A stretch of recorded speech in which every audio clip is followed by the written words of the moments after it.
Iya,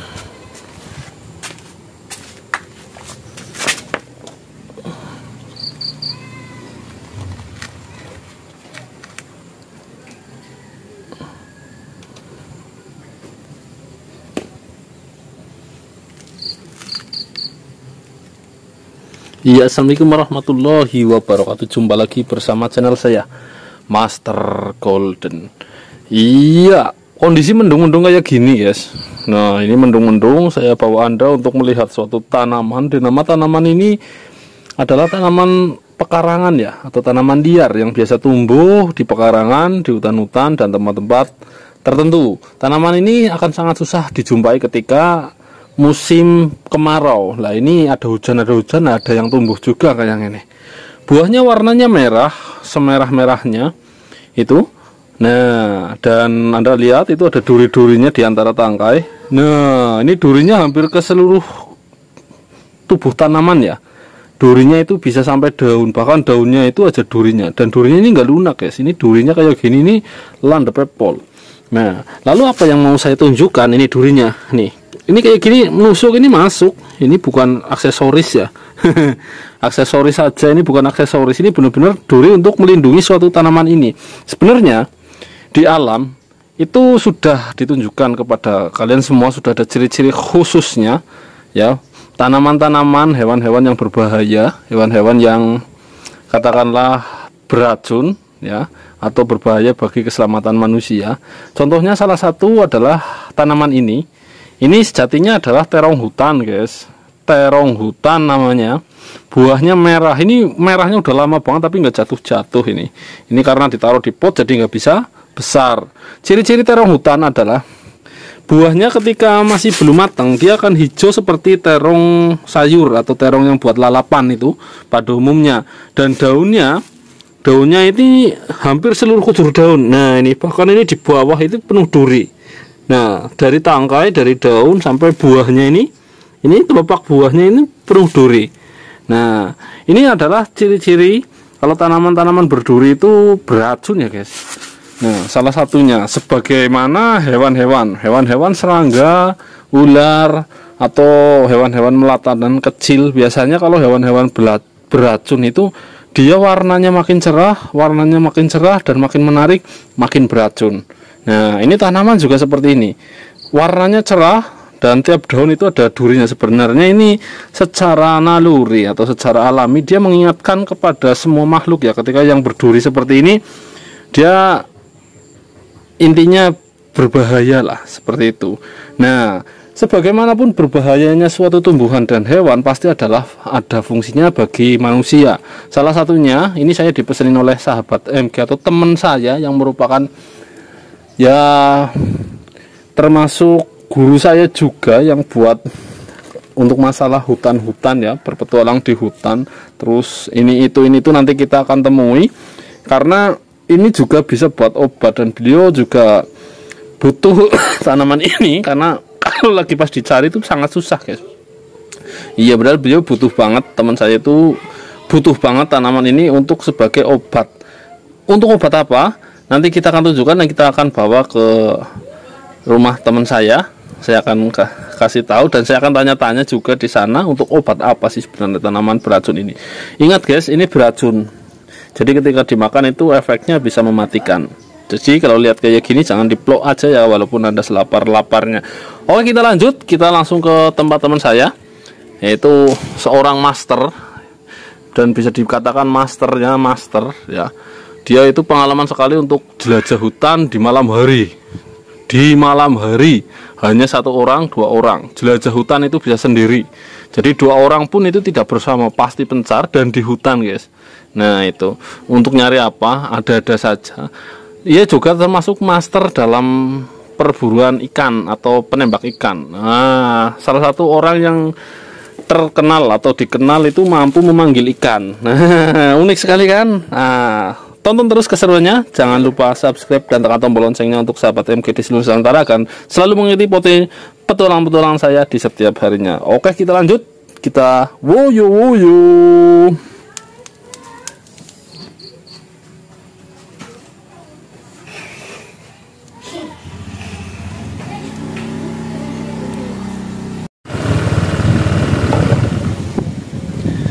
Iya, ini saya tadi ke rumah sahabat saya, teman saya itu yang saya ceritakan. Tapi menurut istrinya sedang ada di Makom. Lalu berada di Makom mana, guys? Oke, kita sambil jalan, kita menuju Makom. Ini lokasi yang biasa saya video di bawah jembatan ini, yang nyari-nyari emas, gorek-gorek emas ini di sini. Ya, tepatnya di Desa Somalangu, atau bisa dikatakan ini pleret ya. Banyak orang mandi kalau sore hari.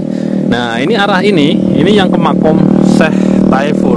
Nah, di sini ada Makom Syekh juga lah. Teman saya itu, ya kita lanjut saja sambil ke sana. Teman saya itu merupakan juru kuncinya juga. Nah, ini kita tanyakan barang-barang ya, mengapa sangat mencari terong alas atau terong hutan. Nah, lalu untuk apa nanti kita akan tahu.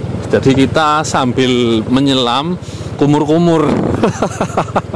Nah, ini jalannya. Ini makomnya. Nah, ini makom Syekh Romo Yai Taifur itu. Udah kayak rumah ya makomnya ya. Nah, ini jalannya juga udah lebar. Oh, itu teman saya. Nah, oke, lagi sibuk dia. Alhamdulillah. Assalamualaikum. Waalaikumsalam. Halo bro. Gimana kabar bos? Alhamdulillah. Nah, ini suwe banget orang ketemu, yakin. Sehat? Alhamdulillah. Oh, lagi apa pak? Gidang itu bersih lah, ketone ngeres banget iki ya. Oh, Bulan sura. Oh, yes. Bersih ketone. Jan ora main banget. bulan surane mbok rampung pak? Apa? Dalam ini? Rampungan jane. Ket wingi-wingi ora kober kok. Apa iya? Iya. Oh iya. Iya. Ngotek parkir gisit ya. Di parkiran dulu guys lah, biar jangan di tengah jalan ya. Ini udah lama gak ketemu. Anda pengen tahu siapa teman saya itu?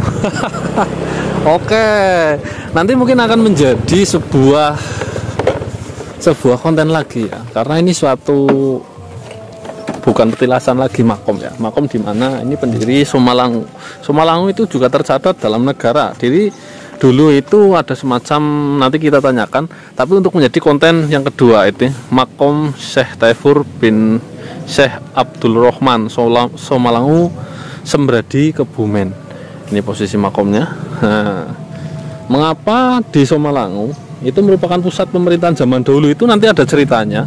Dan mengapa banyak sekali harta karun di daerah sini. Nah, itu merupakan cerita tersendiri, mungkin akan dijadikan konten selanjutnya. Terus uli akeh pak anu Wingi-wingi iki ya. kayak anu kae aku wis nemu sing di goleti nang sampean ning jare terong alas. Oh, iya alhamdulillah. Nemu nang ndi kowe? Ya nang alas. Iya. Nyaba ya. Ora sengaja. Master ya kayak nyaba lah. Ya, Master kon riko. Ini guys. Ini saya belajar jelajah hutan ini salah satunya dari beliau. Jelajah malam hari loh. Ini master apa? Nanti Anda akan tahu sendiri. Mungkin tidak hanya satu konten ya di sini. Jadi banyak sekali orang-orang yang ya ini pengalamannya sangat luas tapi biasa-biasa saja. Jadi nggak ngelihat ngeton-ngetoni. Anu jane anu nggo ngapa sih, Pak? Terong alas gue. Iya. Terong alas. Nang reka nu mau nih. Nang aku ya sing jelas ya anu kanggo gawe banget ya, nggo ngobati lah, intine nggo ngobati aku dewek ya gue. Oh, Ngobati aku dewek. Aku kena saraf kejepit kono kan wis ngerti suwe banget. iya. Lah salah sijine kowe nyong bisa alhamdulillah ngerasa kepenak lah. Ngerasa kepenak ya ora kambuhan maning tekan saiki gue. Ya siji sekang lantaran terong alas gue. Berarti kau wis hitungannya nang rumah sakit Saking suwene. saking suwene ya. Saking suwene. Aku hitungane iki 4 tahun siki sih kena sih. Oh. 4 tahun. 4 tahun siki. Mau janan wis marem temenan ya kan kelasnya obat dokter ya. Alhamdulillah marem banget aku nek ngomong kelas obat dokter. Tapi kepriwe? Aku disit sing 2 tahun jan bener-bener ibaratnya menyat dinyatakan aku. Emang wong kena saraf kejepit ki luar biasa lara, luar biasa. Tapi nyong wis berobat sing jeneng alternatif. Sing jenengane berobat alternatif wis tekan ngendi bae aku. Lah sing keri wingi iki aku berobat ngasih dirujuk nang Sarjito. Sing terakhir. Iya. Nang Sarjito aku etungane ya Allah enteng pirang-pirang banget nih. Enteng akeh banget. Ngasih kadol karangan aku. Asli aku ngasih kadol karangan. Wis nang Sarjito. Anu pakai bahasa Indonesia coba Pak. Ya maksudnya kan banyak penonton juga yang bukan orang Jawa lah intinya. Jadi kadang bingung tanyanya. Lah kayak gitu biasanya diapain sih terongnya, apa dimakan? Padahal kan terong alas itu kan sangat beracun ya. Nah, jadi terong alas beracun banget. Dan mematikan juga ya. Itu apa dimakan atau diproses lain atau gimana kalau buat obat saraf kejepit ya khususnya? Buat obat saraf kejepit kalau saya loh, kalau saya itu disangrai dulu, disangrai iya sampai dalamnya ya, biji-bijinya itu loh, dikupas kulitnya, nanti disangrai terus dibikin seperti kopi, dibikin seperti bubuk gitu, dibikin bubuk, dicampur pakai minyak cengkeh,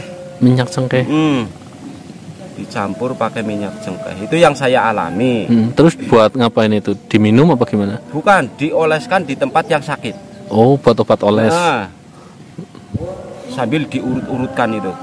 Tapi rasanya efeknya apa biasa, apa panas, apa? Panas. Panas banget. Panas.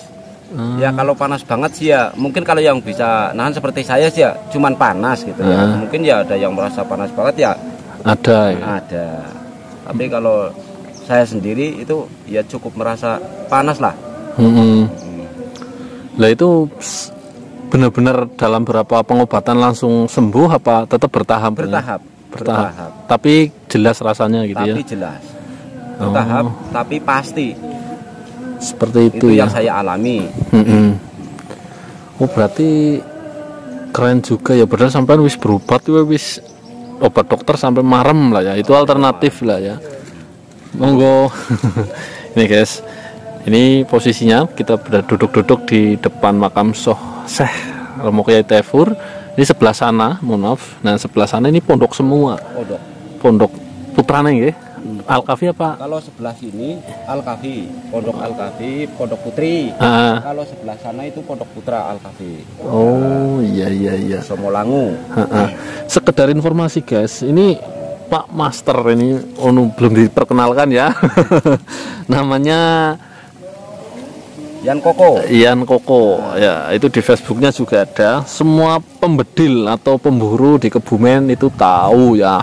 Yang namanya Yan Koko itu siapa itu tahu semua, apalagi di perpasaran.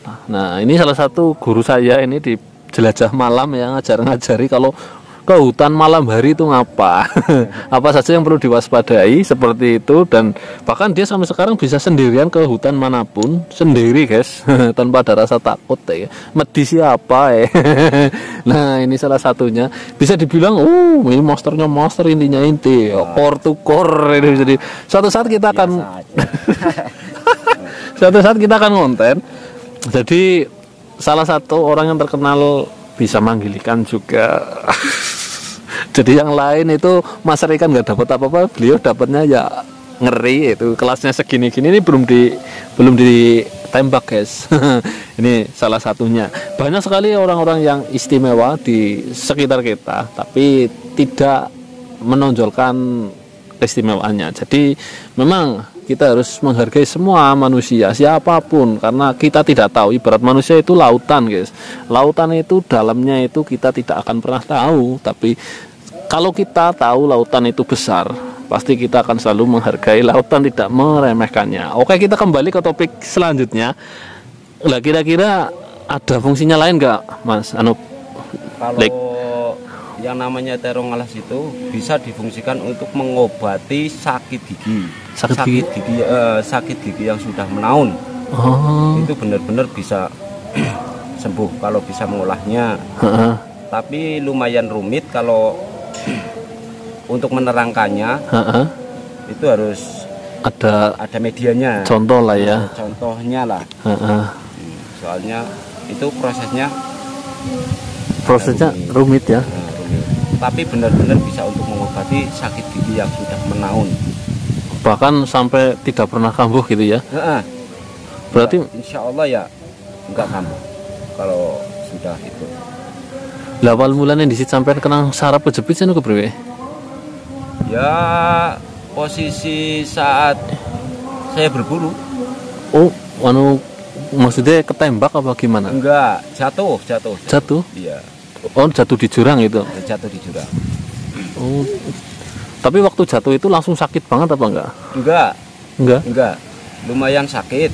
Tapi enggak saya rasa, tapi sembuh sendiri. Oh, malah sembuh ya, udah sembuh ya? Sendiri. Nah, setelah 3 tahun itu baru terasa sakitnya. Itu baru namanya saraf kejepit. Oh, kayak gitu ya. Berarti posisinya memang kalau jatuh itu bagusnya memang harus diurut. Harus diurut memang ya, walaupun sakit ini sakitnya enggak seberapa, tapi ya sebaiknya itu diurut. Oh, ini bisa menjadi pelajaran, guys. Iya. Anda itu jatuh dari motor, jatuh dari terpeleset apapun, itu bagusnya diurut memang ya. Benar-benar. Iya. Apalagi posisi jatuhnya itu duduk. Oh iya. Itu ngeri sekali. Benar, ngeri sekali. Walaupun saya sudah mengalami dan saya sudah habis waktu dan habis duit banyak banget itu saya mengobati saraf kejepit itu. Yang dirasa gimana? Sakit luar biasa. Sakit banget itu. Sakit luar biasa. Ini guys, ini buat pengalaman ya, siapapun. Bahkan dulu saya kan senang main bola ini di kaki kiri ya. Ini memang pernah jatuh duduk dulu ya, biasa main bola, tapi kan anggap biasa, sakit sampai seminggu. Sampai sekarang memang bermasalah.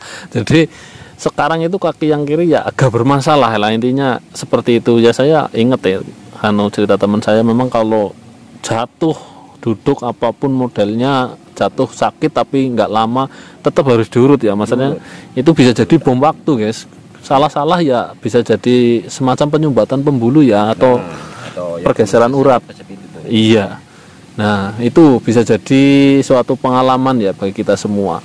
Apalagi yang namanya jelajah alas. Kok suatu saat kita akan tahu ya trik-trik di hutan, gimana kita akan menghadapi hewan-hewan liar. Ya, gimana kita akan menghadapi ketika digigit ular langsung pada masternya, tapi tidak dalam konten kali ini, karena itu ilmu tersendiri dan harus dikupas memang secara detail ya guys. Nah, gimana trik-trik memanggil ikan? Ini kita ambil lihat ya pemandangan di sekitarnya. Itu semua ada ilmunya guys, karena ilmu itu yang menjadikan manusia mulia. Ilmu itu yang menjadikan manusia beradab, dan ilmu itu yang menjadikan manusia bisa memanfaatkan seluruh alam ciptaan Tuhan ini seperti ini. Dan mengapa di Kebumen, tepatnya Somalangu ini menjadi tempat peradaban masa kuno, nanti ada ceritanya semua. Kalau dikupas itu wah ngeri, woyo-woyo, pokoknya kalau dikupas ngeri banget posisinya di sini. Nah, itu semua akan menjadi suatu konten tersendiri di suatu waktu tersendiri, yang mungkin kita menambah wawasan dan banyaknya kultur budaya di Indonesia kita ini.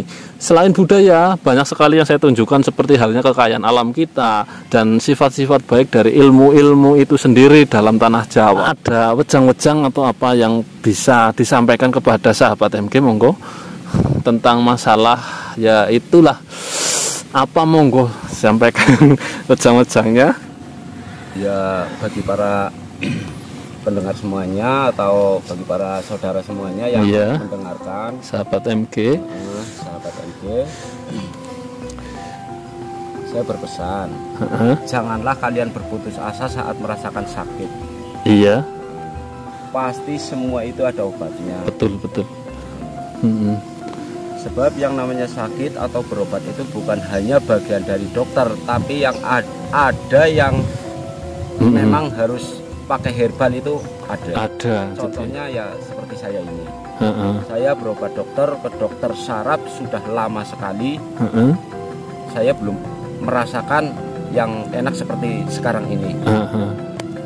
Ya, saya bisa beraktivitas seperti Jadi intinya penyakit itu bukan hanya bagian dokter dan rumah sakit lah ya.